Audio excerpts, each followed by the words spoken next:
BC ఉద్యమాన్ని బలోపేతం చేసేందుకే MP పదవికి రాజీనామా చేసినట్లు రాజ్యసభ మాజీ సభ్యులు ఆర్ కృష్ణయ్య తెలిపారు. పార్టీలకు అతీతంగా బీసీ ఉద్యమం చేసేందుకే రిజైన్ చేసినట్లు ఆయన చెప్పారు. బీసీలకు విద్య, ఉద్యోగ, రాజకీయ రంగాల్లో వాటా కోసం ఉద్యమం చేస్తానని, చట్టసభల్లో 50% రిజర్వేషన్లు సాధించాల్సిన అవసరం ఉందన్నారు. తాను రాజ్యసభలో బీసీల అంశంపై ప్రశ్న వేస్తే అది చర్చకు రావటం లేదని ఆయన వాపోయారు.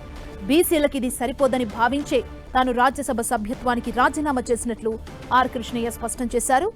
రాజకీయ పార్టీ పెట్టాలని తనపై ఒత్తిడి ఉందని, కానీ దానిపై తాను ఇంకా తుది నిర్ణయం తీసుకోలేదన్నారు.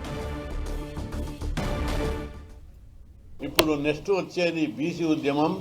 అందుకే ఈ ఉద్యమాన్ని బలోపేతం చేయాలని చెప్పి అందరూ కూడా ముక్త కంఠంతో నినదిస్తున్న సంధికాలం ఇది.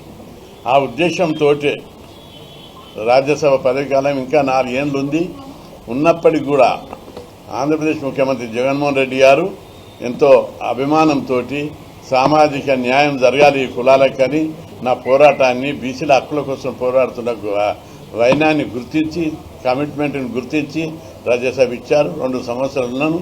అయితే ఈ ఉద్యమానికి రాజ్యసభ అనే ఆయుధం ఒక ఆయుధంగా వాడుకోవాలని చూసినా నేను రాజ్యసభలో ఎప్పుడు మాట్లాడినా బీసీల గురించే మాట్లాడినా, బీసీల హక్కుల గురించే మాట్లాడినా. నేను క్వశ్చన్ వేస్తే రావడం లేదు, 0 వాళ్ళు అలవ్ చేయడం లేదు. ఈ ఉద్యమం ఇట్లా సరిపోదనిపించింది.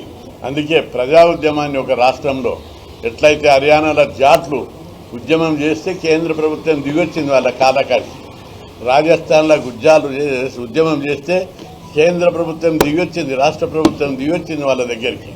అట్లాగే తెలంగాణలో కూడా బలమైన ఉద్యమం, బీసీ ఉద్యమం నిర్మిస్తే తప్పనిసరి కేంద్ర రాష్ట్ర ప్రభుత్వాలన్నీ దిగొస్తాయనే ఆశయంతో